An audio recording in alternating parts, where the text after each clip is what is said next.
Chers téléspectateurs de Jama TV, bonsoir et bienvenue dans notre émission Beydondiral Guinée. Haray Allah lando newnani en tumbondirgol ka plateau Jama TV do émission Beydondiral Guinée. Haray hande kadi hiɗe mari ɗo invité jo en compatriote Guinée woɗɗo Sénégal ɗo. Donc haray en acca yo présente o ɓe andina en kamɓe woni hombo. Assalamu aleykum. Wa aleykum salam Diadia. Haray ɗo way présentade andino communauté Guinée ko non woni homɓe. Kono woniri haray no gasa ɗuɗuɓe no andi o tigui bonk mi arta to min ko Mamadou Aliou Camara donc jibinande Laguinde fewon ɗo jooɗi ɗo précisément Dakar ɗo. Ok. Oui. Awa haray joni en aray sujet men on en attore ɗo hande côté politique on. Ɓayɗandi toujours ko situation sociopolitique Guinée o wonde wolde fi mumen en attoray côté politique on. E iɗon andi balɗe no feƴƴunoɗo seeɗa haray o parti politique mawɗo ka meɗen neteɗo IFDG haray wonuno ko jaɓa e junngo président Cellou Dalein Diallo ɗum haray ko homɓe wonno ko jaɓi parti on inni jaɓi parti on haray ko monsieur Ousmane Gawal. Donc suite à ça haray manifestation waɗi jeune ɓe yalti ha joni ɗo yimɓe ɓe no yaltude ɓe holla mettu ɓernde. Donc yimɓe ɓen no nanguede nder mum woodi mayuɓe nder mum donc haray ɗum ɗon kono marɗon ko hollontele maɗum surtout côté de jeunesse on. Donc mimine taw kamɓe woni yaltude waɗa manifestation. Ouais, c'est vrai. Mimine taw ko aɗa adi kon c'est un sentiment de tristesse wonande parti IFDG on ko adi adi kon taw mi salmini taw e téléspectateur ɓe ɓen mi salmini kadi région to salmini kala heɓuɗo saayi mum ƴettuɗo saayi muɗum no siva en fewdo ɗo ka émission mo andanno hoore mon haray fof no hittini e fi mum donc kono mi wiri on noon haray si a nani inde parti IFDG no gasa haray ko en fof andude ma so tawi woni men tawanoka men nani inde parti IFDG depuis ka création makko ha ka hewtuɗen ɗo hande donc IFDG duwanoka heɓude clan ɗiɗi donc min d'une part c'est un sentiment de tristesse wonande jokkuɓe parti IFDG ɓen so darti no yewtirɗon ɗo ni hande no woodi mouvement yani no woodi wono innen Ousmane Gawal e no toon jokkuɓe mo kadi wi no faala henditade parti on par ce que kañumma jungo ɓen ɗon merci par ce que sa dartini wona Ousmane Gawal déjà ko nder toon o wonno hande so tawi voilà hande so tawi woni kanko minata o wawata ɗum alanalam par ce que kanko andi ko wawata rewde par ce que ko programme politique ni no gasa mo mari politique kanko ka wawata hettirde parti IFDG on e jungo Elhadji Cellou Dalein e militant ɓe mum ɓen donc ɓay noon haray no gasa ɓe fof ko moƴƴingol ɓe faala leydi joni noon kamɓe kadi ɓe ƴetti woɓɓe goo kadi inni ƴetta e jungo maɓɓe donc a andi ko ɗum minni on koɓe yiwɓe tawi hi no gasa haray ɓe ɓarorde ɓay haray Ousmane Gawal holliɓe ɗum ɗon no waɗe kamɓe kadi ɓe immoray est ce que hara kamɓe wonɓe par exemple no iwde ɓeeɗa yana e ɓeeɗa iwa ɓeeɗa yana e ɓeeɗa hara attiɓe fondugol parti on ɓen tigui tigui ko homɓe woni ɓen ɗon tigui tigui donc par ce que sa yi no jattede ɓeeɗa ƴetti woɓɓe goo kadi inni jatta e jungo ɓen ɗon oui haray ko fonduɓe parti on tigui woni yiyaka taw mi innayi wonɓe hoore parti on tigui taw ko kamɓe duwa dartude taw programme maɓɓe on ɓe anda ko honto ɓe wawata tippande parti on par ce que so daari si innama parti politique toujours haray no sage ɓe no nder toon ɓayna daki ko waɗa ɓe politique ceci cela comme ça tum haray sage ɓe no nder toon donc ko ɓen ɗon duwa andinde ɓe taw ko honto parti on iwri ko honto parti on fuɗi ko honɓe fuɗini parti on on faami ko ɓen ɗon hollata ɓe ene on taw ɓe duwa yemɓe ɗo ko ɓe woni ko atti en ka parti ɗo ma ɓen ɗum ɓe hollay on awa ko homɓe attiɓe kam nder parti toon kono so tawi woni mo ɓe immorisen go wayi wasi ko mo ɓe inni ciwloto wi ko kañum mawnini parti on par ce que ko ɗum woni yaltude mo ɓe no wiide ko kañum wi IFDG si Cellou par exemple Elhadji Cellou Dalein wi kañum ko kañum janɗini IFDG Ousmane Gawal inni non ko min jammano gorko suusay par ce que arno e sayi il était surnommé gorko suusay ka parti wayni ko kanko janɗini parti o woɓɓe goo kadi iwri ɓaawo makko ɓen kadi wi menen kadi voilà kañum kadi ko kañum woni ko mawnini parti on donc haray minne sageɓe ɓen ka nder parti ton conseil ɓen ka nder parti ton hiɓe tawa voilà hiɓe tawa ko woni bonnude par ce que si ɓe dartino ɗum ɗon ɓe wawano wadduɓe fof hunde woto ɓe yewta ɓe waɗa constat ɓe yewta ha ɓe famodira par ce que ɗum ɗo ko politique ni no gasa ɗum no wona ha sombo ko lanca parti o si woni clan hoy ɗum lanca par ce que mo ɓe yaada e fedde si ɓe senditi noon parti o mo ɓe wi ko kañum IFDG 1 IFDG 2 IFDG 3 a famata o on to ƴettirta hein donc no gasa woɓɓe waɗa rallié e woɓɓe goo ma wiyen allié e woɓɓe goo est ce que haray moƴƴana e parti o donc ɗin calɗi ɗo no doit accude minne ko sentiment de tristesse woni ka IFDG si woni tun clan haray moƴƴanali ok voilà donc e nder manifestation on kadi haray arrestation ji wanno haray membre de FNDC ɓe wonno ko nanga donc e hoore ko ɓe nanga kon ha joni ko ɗum woni humpitaka kaɓe naɓira oui en ɗon kadi oui on va souligner d'abord les Fonike Mengue les Biloba et il y en a tellement no ton kadi woɓɓe donc so daari wano ɓen ɗon hannde par ce que min nayi ɗum ɗon ko kidnapping ko noon ɓe wiiri par ce que si tawi woni ko arrestation wiya hay so tawi woni ko arrestation anno ko ɓenta kon arbitraire haray moyen gouvernement on andi ko on to ɓe nawra ma au moins ko ɗumanni wo ko satti wasi gouvernement anda hara awa bete procureur on télémaka justice procureur général on haray no andi ko honto o ɓe nawra kono so tawi woni ɓen ɗon inni ɓe anda honto ɓen ɗon tawde de nawra ɓe anda honto ɓe jogira fewno ɗo min nayi ɗum ɗon ko kidnapping par ce que haray metti andude hono ɗaɓɓutude lawol ko honno ɓen ɗo yitorta donc e yi force vive on côté ji ɗin fof ɓe immorde fewn ɗo joni voilà joni waɗugol manifestation ndaara si tawi woni merci ndaara si tawi woni ɓe waway retrouve de amiɓe maɓɓe ɓen wiyen ko ɓenta kon camarade ɓay si tawi woni mouvement par exemple si innama force vive ma mouvement syndical ko kamɓe ko ɓe nodditirta ɓen ɗon ko camarade ɓe maɓɓe ɓen donc so tawi woniri noon sen ƴetta e exemple hanno mi sikki ko heccanki walla hanki e yi ko diaspora on ɓe immi FNDC et disons en un mot les forces comment dirais-je les forces vives mobilisation de comment on appelle les forces vives à la diaspora là-bas ɓe mobilise ke fi dargol surtout ko honno ɓe wawata taw yiitirde amiɓe maɓɓe ɓen anani taw a haali haala politique ma anani a haali haala mottodira goɗɗum go ko so tawi ni hoore ɓen no toon si hoore ɓen ala toon ko honno haray calɗi ɗin tu wawata ko gonga ko calɗi ɗin mottidiri ɗuɗɗini yani kono ƴiyal ngal no toon yani daƴƴere nden so tawi noon ɓeɓe haalde fotti ɓeɓe hoolori ɓen so tawi woni ɓen ɗon nanggama haray ɗum no wawa so tawi woni kono formama jonaɗo drapeau on ɗon o yiyaka donc ko ɓen taw oɗo pays o muuli donc haray ko ɗum fewdo ɗo surtout wano Laguine disons e pays ji hedditi ɗin nini programme Laguine on no côté ji no jaali côté ji ɗin fof par ce que no ɓeɗo nanguira ɗo ni hari no anda ɓe wowa nanguede par ce que waɗino wano Fonike Mengue en il est habitué à ça kanko wowtino lui il a dit que même la prison maintenant c'est ma maison actuelle ko ɗum kanko o holli ɓe o holluno kanko kaso ngo wonanimo joni suudu par ce que o wowino mais tout dernièrement ɗo no ɓe nawra noon c'est une autre manière tawata hara e no hulɓini hay famille maɓɓe o par ce que so daari wano koto makko son grand frère il s'est levé à soi disant que bon men nini meɗen mobilisade celui qu'on appelle comment dirais-je hono mi yeggiti inde maɓɓe nden sa Silla Patrona c'est son grand frère ɓe hawtu baba kanko tigui o immike o inni donc en tant que min nini komi yewta inde en tant que politicien komi yewtirta en tant que membre de la famille o inni joni yo gouvernement o ndaaru wallitoɓe ko honno ɓe wawata yiitirde e yimɓe maɓɓe ɓen par ce que ɗo joni si gouvernement o wi anda hedditiɓe wi anda merci donc donc si tawi ko bandi naɓi ɓe ko gouvernement o wawata wallude ɓe yiita bandiji ɓe hettat si tawi kadi haray ko kamɓe on tun formi on clan ɗon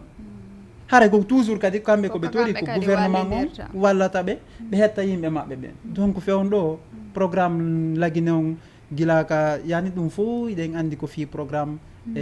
o politique ko ɗum woni tampinde musidɓe men hewɓe ɗum way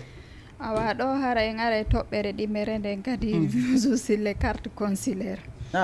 e ɓayɗa andi ko ɗum ɗon ɓurete yewtude ɗo e fii mum ko honɗum waɗi simiɗo wodde fii ɗum ɗon e ɗandi balɗe no feƴƴi ɗo e carte alphanumérique o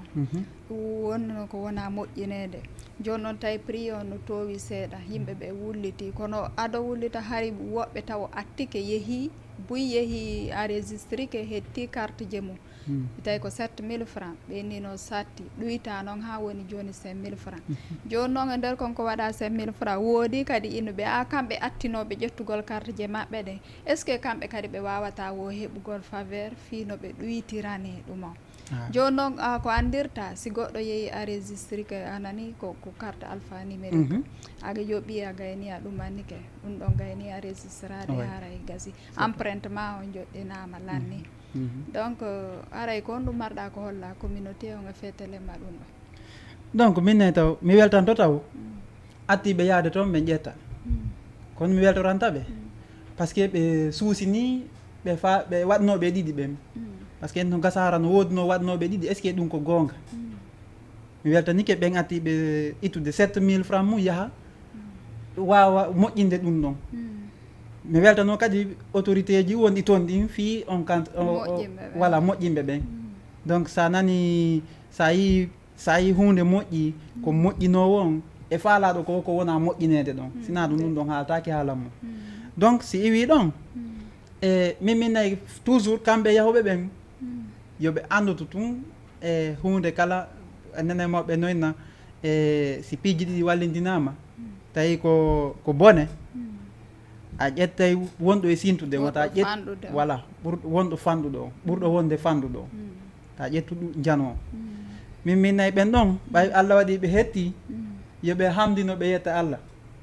no gasa ko wona innede ɗo ɗuytama ɓay hiide en suuti min mi ƴetta exemple ko feƴƴuno ko wano on tuma na carte o alphanumérique arno kono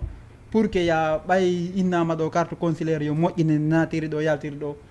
mi yimɓe waɗno coggal ka ɗuma toon ha yani toon heewi tef ha karete Allah ɗo woɓɓe no ɗumannino ha joni hettali on faami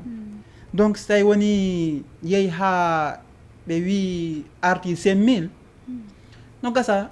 no woodi kaɓe tippi ha ɓe artiri ɗum no gasa no woodi kaɓe tippi ha ɓe artiri jama o wulliti ko yimɓe ɓe wulliti ko inni no satti et c'est vrai évidemment no satti ɓe ɗumani ɗon ha ɓe ɗoyti joni noon attinoɓe ƴettude ɓe mbayi kamɓe kaɓe faalakere kamɓe kadi woosi tawi ɓe wawata heɓude faveur ko hoɗo ɓe joni noon hiɗa andi ɗon haray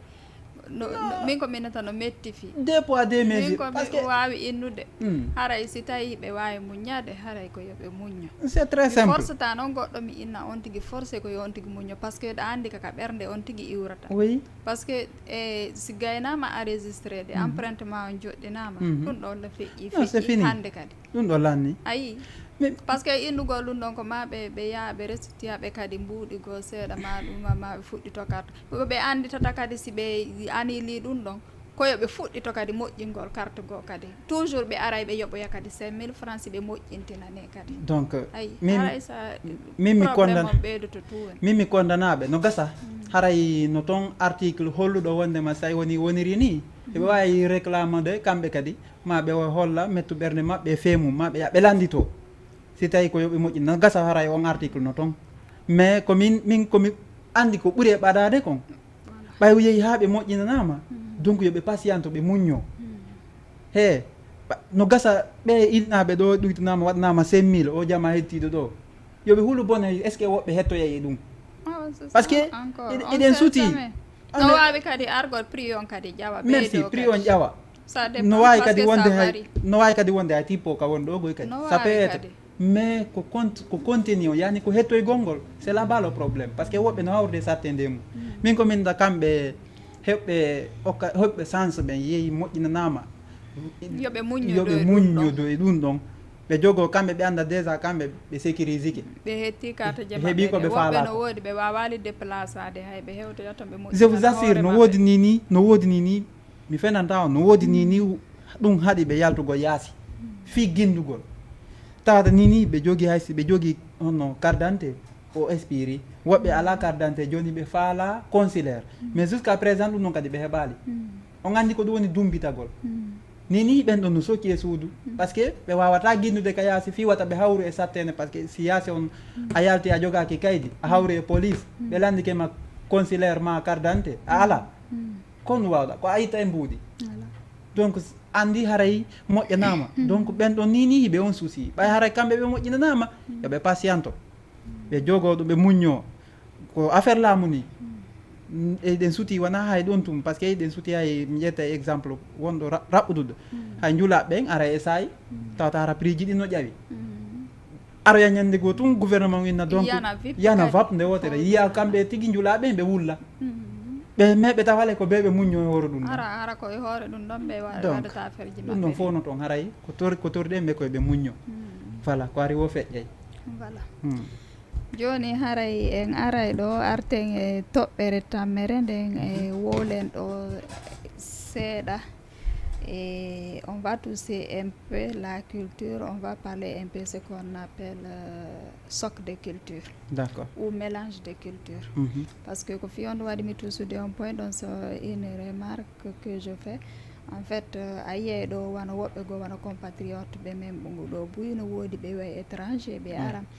Donc hara c'est que ils ont mal à s'adapter à l'environnement. A faami ɗum ɗon noon causana ɓe piiji buyi ko causana woɓɓe stress, fatigue, mauvaise humeur ou la désorientation. Andi donc ɗum ɗon fof andi tun changement on haray c'est un peu compliqué. Donc no wawi wawsi kadi mo déplace keɗo wano ni e wano iwiɗo par exemple iwa Sénégal ɗo yaha Guinée ma a iwra Europe ma iwra États-Unis yara Guinée andi haray environ c'est pas la même chose. Contact on hakkude himɓe ɓen haray e différence toujours haray no woodi no ɗumani ɗum ɗon kadi e no yimɓe ɓe moƴƴa. D'accord. Ko point marɗo importance point surtout fewdiɗo ɗo e yaasi men on so daari o génération ɗo on tawa e fayida e min nayi majeure partie on fof koye on probléme woni par ce que ɗum ko probléme taw min mi innayi ɗum ɗo déjà sino haalede innete ko naamu a accitiɗina naamu ma ngu a yahay ha tawa haray ko yani culture ma on a yeggitaymo few joni noon fi ko wiɗon ɗo par exemple min mi ndaray wono woɓɓe no jibine Sénégal ɗo hara mawɓe maɓɓe ko Guinée jeeya ɓe yiwa toon ɓe ara ɗo ni ɓay konko jibine ɗo heɓa extrait de naissance Sénégal mais yani coutume wonɗo ɗo on e yani needi wondi ɗo ni situation culture wonɗo ɗo on ɗon o permettatamo o wawatamo wallude e programme ji makko ɗi laggine si tawi woni o janngali o ɗumanaki ton voilà o heɓali éducation wonɗo toon on seeɗa par ce que so daari wano so ƴetti wano ka teddule haka yani ka yewtereji jeeyaɗo Sénégal ɗo honno kay jibinaɗo ɗo min ta jeeyaɗo ɗo jibinaɗo ɗo inna noon joni mo hootude ka origine makko so yeehi pour que yo yewtu ka jama adanaymo probléme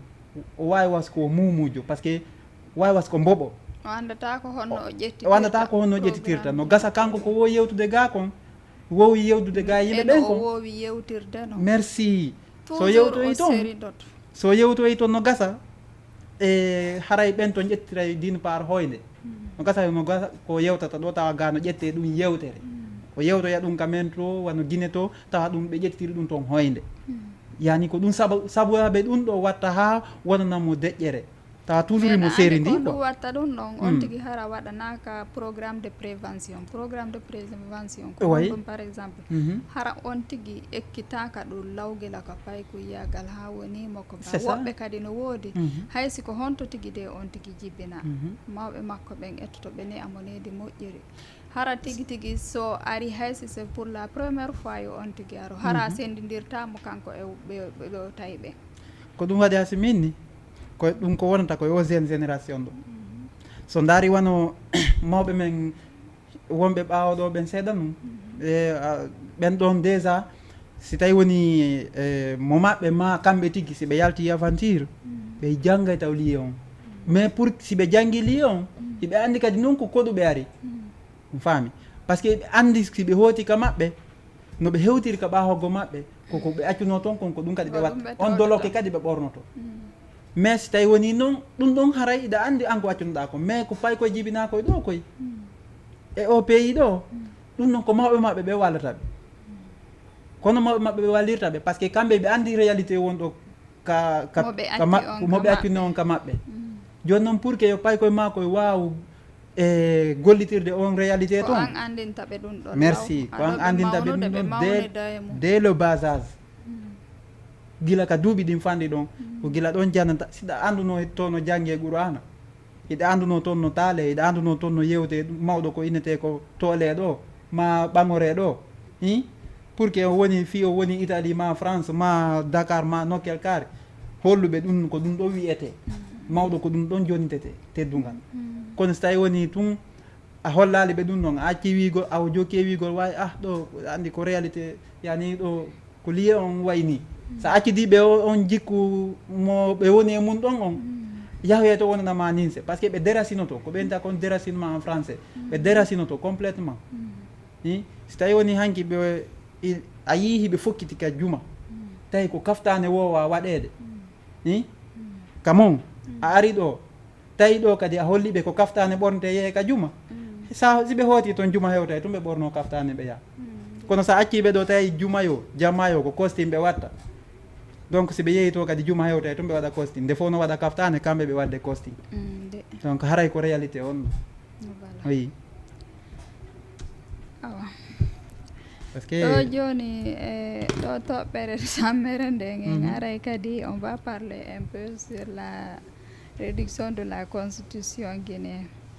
mais anda ko honno programme mum o mais andi ɓay yimɓe ɓe no woldani no constitution windaka woɓɓe nano winda woɓɓe nena windete woɓɓe na windetake donc ya tout ça là donc andi ko hunde nde na ko weeli fi kono yimɓe ɓen no duwa andude piiji ɗin kadi nano ɓe hawjiri noon yarata oui d' accord oy si dartini mimine taw pour nous les guinéen hiɗe yurmi sengo go par ce que kono minni tawi ɗe yurmi e enen hayso tawi woni no ƴawede bis harale mo be heɓa e place ayay ɓe buɓɓodira ka damal ka porte d' entrée ayay ɓe buɓɓodira ɗon harale mo be place ticket mum no woodi numéro kaw jotoɗo no woodi awa ko siga ɗum si tawi woni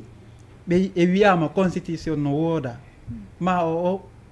enen en hoccike wi moƴƴinaka ɓay ha jusqu'à présent yaltinaka par ce que ko enen woni wiide yaltinaka mais wiɓe winda no woodaɓe ɓen no wiide no wooda se walliɓe no wiigol sen jokki no wiigol yaltinaka wona ka yaltinaka ɗon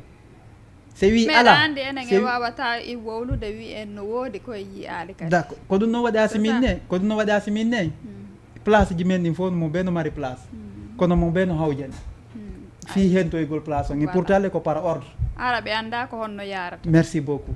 so tawi woni ɓe wi en no wooda joni yoɓe yani solution on ko honɗum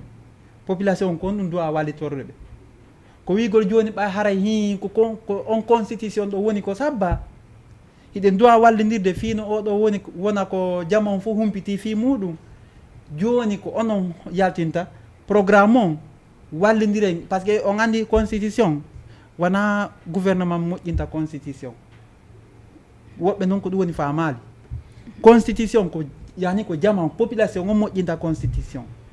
tuma leydi fewata tuma leydi moƴƴata lande en fof no gasa no toon ɓurɓe langandude kono population o fof keɓe implique o fof keɓe naata e moƴƴingol constitution o par ce que no woodi piiji gono toon ko si ɓe waɗiɗi metto yay fii kaɓe fawñoyo on saria par ce que ko kamɓe waɗi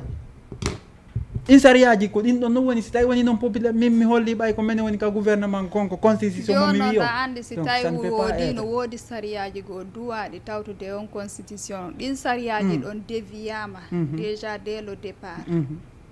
andi haray c'est un peu compliqué donc ɗum ɗon fof c'est à rectifier d'abord haray ɗum ɗon fof jama no wawi andude ko ma rectifier e ande ko honno gerdete ka bien sûr voilà parce que no wawi wonde nani tout retard waɗirta donc non dey donc ɗo taw no woni jama on kiriye jama no humpani ni parce que si min constitution min de ma part min constitution no wooda ko yaltinaka taw ɓay ɓe wiyen no wooda yaltinaka min mi jokki ɓe kaɓe wi ɗo yaltinaka kono no yoɓe andu ko neɓuɗa sabbade hunde ko sayima on tuma sayima o lanni ayna noon yani goɗɗo ko kellan wattu ka kellanteɗo o dowa amude mais no gasa noon hara ɓe famal ɗum no mara nde faami ɓe essaye kelle ɗen helta wenna merci beaucoup fewno ka jamma on woni lantade fi mum ɗo ma ka jamma woni haalde fi mum ɗo ko fewn ɗo ɓe duwa hollude jamma on eneyi ɓe woni capable fi koko jamma o landitiɗo ellaji no gasa no toon ko woni wallidire ɗin ellaji ɗon itte par ce que tant que ella no e sariya leydi je vous assure yahoya hay si moƴƴi yahoya moƴƴa ha un certain moment ka ella woni ɗon hewtete tun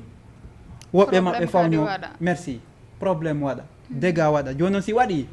wona kamɓe laami ɓe ɓen tun tampinta ko ɓurata tampinde surtout ko population o par ce que no gasa en fof mo ɓe no wodi nini ka gérigoy no gasa bien sûr ɓay mo ɓe accitirani hoore mum kono si min mi daari réalité mi ƴetta exemple mo raɓɓuduɗo ɗo few komi yeeyi ɗo neɓali boy e kawlaka ɗo pour un ko ɓenta séminaire kon so kala ko waɗete komi yetto jama on kala ko waɗete no ardi e saria si saria no waɗama yoɓe andu haray si tawi woni ko e population on e ɗuuɗude ma kamɓe population on e fanɗude si tawi woni on saria fawñama yoɓe andu hay innaɓe no hoore ɓen ɓen no tawa e ko yani si probléme waɗi ɓen no tawa e ko ñawete fi on probléme noon min fi hilan ardi saria waɗama saria o wona fi mon to mi waɗirani pot a wata bonnude saria on merci ko an ardi fi komin ardi saria si waɗama ko fi fo saria waɗirana joni noon pour que yo moƴƴu a waɗama hoore fiyo ɗin sariyaji ɗo ñinne hiɗa duwa hollude jama on fi wata ɓe fawño ɓe hewra e on nde bonnere wonde ka saria nden holluɓe lawol ngol avant nde ɓe yawde ɓe unoyo c'est très important par ce que wata accu neɗɗo ha uno ina wala ko ɗo mi sabbinoma na ɗum woni ballal wona ɗum addiraɗa hoore donc haray duwa watande yilla e ɗum noon kadi ɗo joni haray tigui on en ari e fen émission on donc haray ɗo wawi wayni tagol d'accord ma un dernier mot pour la communauté guinéenne merci no woodi komi ɓeytata tun seeɗa e par ce que simi daari ko woni feƴƴude hoore guinéen on kon côté ji ɗin fof wona ka politique wona yani côté ji ɗin fof mi ala wawata comptude simi daari ko woni feƴƴude hoore guinéen jon kon sen hittinali fayda ala ko yewten ka aduna min ala ko yewten ala ko mentoren ka aduna wigol min nde mari boxit ma jama ma ɗum mi yaali mi yaali réalité won ɗo fi mum on mi yaali par ce que ko ɗum waɗi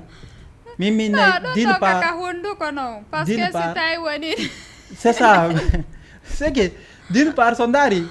population o no bonnude e ardiɓe ɓen no bonnude min komi torto ardiɓe ɓen koɓe andi moƴƴanta population on kon yandi iɗen toriɓe jeeji yoɓe wallu en ɗum ɗo wona ka baleedi par ce que ko jama metti wondude joni noon an hikkinama yesso fiya waw gérde on jama ɗon vraiment hiɗa duwa hollude expérience ma hiɗa duwa hollude ko saabu honɗum woni waɗiraɗa yesso population on kadi ko ɗum mi wiyata population guinéen on koɓe andi moƴƴay kon fof hiɗen tori population on yoɓe immo ɓe daro par ce que si avance pays on si avance wona fi goto avance ko fi fo avance ni si boni kadi ko fi fo mouvement haɗaka par ce que sariyaji no wodi fi mouvement naali oɗo ko ɗo oɗo ko merci oɗo beaucoup ko nord oɗo ko sud ko ni e ni Ko ni e kala ni. wawɗa ɗo yesso ɓe immoɓe wallito on tigi Exactement. heɓano par ce que goto to gaynata goto gaynta exactement Voilà. ko ɗum mi faala yewtugol haray tigi tigi on ɓe fof weltanama politicien ɓe ɓen kadi ɓe andita ko affaire politique ni ɓe wonɓe wadde calɗi e programme ji ko goɗɗo wo goɗɗo anda si tawi si ɓe jooɗino ɓe yewti ɓe haalde hunde wotere ɓe daara si ɓe avancé sina ɗum aray ndam puccudan hollande mi wonami politicien mi wonami ɗum c'est très simple je suis un simple citoyen comme les autres ara o weltanama awa hara eme weltanike onon kadi ko noti ɗon invitation merci on ko beaucoup donc haari kaka émission men ɓeydodiral guiɗe en haray ka côté régie to ko PDG on haray weltanike ɓe kamɓe ɗowti en ɗo a réalisé ɗen émission on haray mi weltanike on mo kala ka woni men darde e leydi aduna on haray ɗe mbimbi sallah jaɓi